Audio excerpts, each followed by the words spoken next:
Bonjour à toutes et à tous, j'espère que vous allez bien. Alors dans cette vidéo, je vais faire mes prédictions pour SmackDown, Raw et Clash in Paris qui se passent tous les trois en France.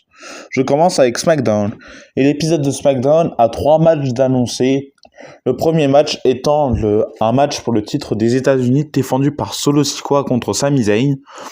Alors, puisque Sami Zayn est québécois et que le Québec parle français, je vois bien une victoire Sami Zayn qui devient nouveau champion des États-Unis. Le second match est Charlotte Flair et Alexa Bliss contre le Secret Service pour le WWE Women's Tag Team Championship défendu par Bliss et Flair. Ce match, il n'y a pas trop de doutes, ça va être Alexa Bliss et Charlotte Flair qui vont rester championnes, voilà. Et il y a un troisième et dernier match qui sera pour déterminer les aspirants numéro 1 au WWE Tag Team Championship des Wyatt Six entre Melo Don't Miss et des Street Profits. Et ce match, je vois bien les Street Profits gagner, peut-être un turn de Carmelo Hayes sur The Miz, voilà. Et je vais aussi parler du segment de John Cena, où peut-être que John Cena aura une nouvelle confrontation contre Logan Paul sur notre terre, avant leur clash à Clash in Paris, voilà, peut-être qu'il y aura des apparitions surprises de catcheurs d'Euro qui font une promo Clash in Paris. C'est quand même temps. Dans l'après-midi du vendredi, il y aura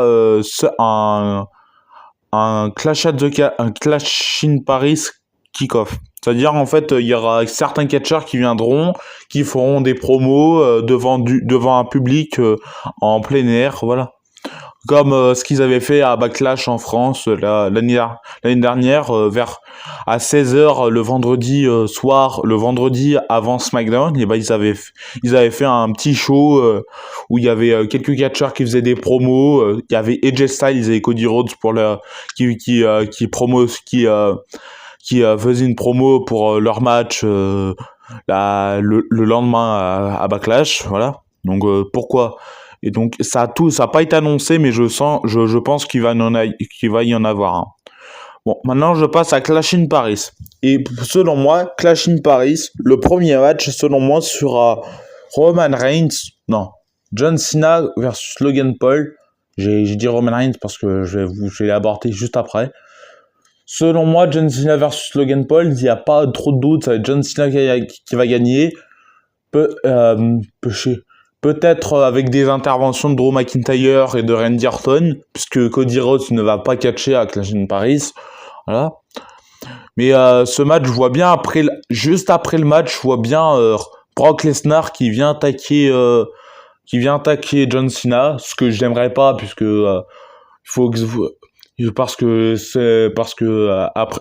avec ce qu'il a sur les épaules, Brock Lesnar, les allégations, les accusations de trafic sexuel, je n'aimerais pas voir Brock Lesnar dans mon pays. Je vous dis, j'aimerais pas voir Brock Lesnar dans mon pays. Ça me rendrait un goût amer à ce show et à cette fête du catch en France. Je passe au second match. Le second match, selon moi, sera Sheamus versus Rusev dans un good old-fashioned Donnybrook match. Ce match, il n'y a pas trop de doute, ça sera Sheamus qui va gagner. C'est un catcheur très très expérimenté. Il a plus d'années d'expérience que Rusev à la WWE, puisque Sheamus est arrivé à la WWE en 2009, l'année de ma naissance. Et je me dis pourquoi pas faire gagner Sheamus en France et pour qu'il ait une petite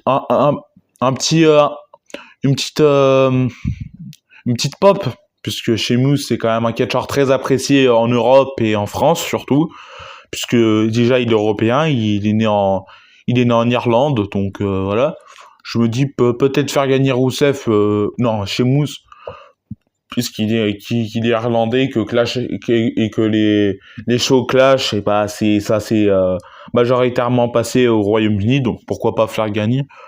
Je passe au troisième match. Et selon moi, le troisième match sera le match pour le Women's Intercontinental Championship, défendu par Becky Lynch contre Nikki Bella. Ce match a été annoncé hier soir à Raw, en Angleterre, à Birmingham. Ce match voit bien une victoire de Nikki Bella qui devient nouvelle championne intercontinentale. Même si je me dis qu'ils vont laisser Becky Lynch championne pour qu'elle ait un long règne, parce que je pense qu'elle va avoir un long règne, un plus long règne en tout cas que Lyra Valkyria, je pense. Mais sinon, ouais, je me dis pourquoi pas qu'ils créent la surprise et qu'il y ait un changement de titre en France, à Clash in Paris surtout. Je me dis pourquoi pas faire gagner Nikki Bella. Voilà. Je passe au quatrième match. Et selon moi, le quatrième match sera Roman Reigns versus Bronson Reed. Selon moi, ce match va être très très serré, mais je vois une victoire de Roman Reigns qui bat Bronson Reed et qui, après le match, récupère ses chaussures qui seront autour du cou de Paul Heyman. Et que du coup, Roman Reigns va attaquer Paul Heyman et va récupérer ses chaussures. Puisque Bronson Reed a volé 2 paires de chaussures à Roman Reigns lors des Raw du 28 juillet 2025 et du 4 août 2025, après avoir détruit Roman Reigns. Et justement, hier, ce qui m'a fait rire, c'est qu'hier, quand Bronson Reed a confronté Roman Reigns, il avait un t-shirt marqué Tribal Thief, c'est-à-dire le voleur tribal. Donc ouais, ça m'a bien fait rire, ça. Surtout que la WWE prend à cœur cette gimmick de Tribal Thief, que Paul Heyman il dit The Honor of the Shula Fala. Franchement, ça me fait rire. Ce storyline, il me fait rire. Pourtant, Roman Reigns, c'est un catcheur qui est censé être sérieux dans ses histoires, dans ses storylines. Mais cette storyline, c'est une storyline funny. Un peu du style de R-Truth. R-Truth, il pourrait faire ça comme storyline. Voilà. Et j'enchaîne avec le main event. Et selon moi, le main event, ce sera Seth Rollins qui défendra son titre World Heavyweight contre CM Punk, LA Knight et Jey Uso. Selon moi, ce match, je vois deux possibles vainqueurs. Voire même 3. Je vois Seth Rollins qui conserve son titre, ce qui est la solution la plus probable.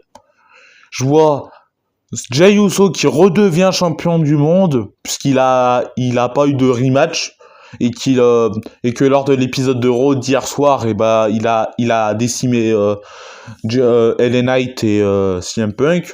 Où je vois CM Punk justement qui se venge de Seth Rollins et qui récupère le titre World Heavyweight qu'il a perdu aussitôt l'avoir gagné à SummerSlam. Son règne a en effet duré 5 minutes et 9 secondes. Le plus court règne de champion du monde des poids lourds de cette ceinture. Franchement, je vois bien ces 3-là où LA Knight qui crée la surprise et qui bat Seth Rollins, CM Punk et Jey Uso et qui devient pour la première fois de sa carrière champion du monde de la WWE à Paris. Ça serait incroyable d'avoir un changement de titre mondial à Paris, ça serait juste phénoménal. Je vous dis franchement, ça sera phénoménal d'avoir un nouveau champion du monde des poids lourds en France. Franchement, ça serait incroyable. Ça s'était déjà produit un changement de titre mondial en France, mais c'était dans un show non télévisé en 2007, et c'était le titre féminin WWE Women's qui a été gagné par Melina, mais qu'elle a perdu le soir même, puisque sa victoire quand elle a remporté le titre, c'était pas prévu. Ça, c'est une petite anecdote, mais ça n'a rien à voir avec Clash in Paris. C'était juste pour vous rappeler un moment qui s'est passé historique en France. Voilà, donc les quatre catcheurs peuvent gagner. Je vous dis, les 4 catcheurs peuvent gagner. Peut-être que Jey Uso va gagner le match et gagner le titre grâce à une intervention de Roman Reigns qui viendra coûter le titre à Seth Rollins. Et je passe au Monday Night Raw du 1er septembre qui se passe à Paris, en France également, à la Défense Arena, dans la même arène que Clash in Paris. Alors pour ce show, il y a actuellement un seul match d'officialisé, et ce match va être phénoménal, puisque Dominic Mysterio défend son titre intercontinental une nouvelle fois contre AJ Styles à Paris. Et franchement, ce match, je vois bien AJ Styles qui crée la surprise et qui devient champion intercontinental. Ce serait bien qu'il ait une dernière ceinture avant qu'il prenne sa retraite, puisqu'il est plus proche de la retraite que du début de sa carrière. Voilà. Et sinon, je pense que lors de cet épisode, nous verrons aussi la destruction de Roman Reigns pour qu'il soit écrit off de la télé et de Netflix pour qu'il soit soit prêt et pour qu'il ait le temps de tourner son film Street Fighter que le tournage justement va commencer le lendemain de Monday Night Raw. Donc ouais, je me dis ils vont peut-être l'attaquer, le détruire brutalement et que le lendemain il commence le tournage de son film et que peut-être on va le revoir que Seth Rollins va avoir un match à WrestlePalooza ou à Crown Jewel et que peut-être que Roman Reigns va faire son retour là et peut-être avoir un programme qui va conclure un War Games où il affronterait avec CM Punk, Seth Rollins, avec CM Punk, LA Knight, Jey Uso et peut-être John Cena, le Division, donc ça veut dire Seth Rollins, Braun Breaker et Bronson Reed, avec peut-être je sais pas, Tony D'Angelo, puisque Tony D'Angelo est prévu pour avoir un call-up. Donc si ça se trouve, Tony D'Angelo va rejoindre Division. Donc une nouvelle addition à Division, ça serait c'est à suivre parce que Tony D'Angelo a fait un petit teasing lors d'un épisode de NXT qu'il allait peut-être aller dans le main roster, mais je verrais bien son début de main roster dans Division. Voilà, j'espère que la vidéo vous aura plu, sinon abonnez-vous, likez, commentez, partagez, boostez ma vidéo, ça me ferait très plaisir. Sinon je vous dis bye.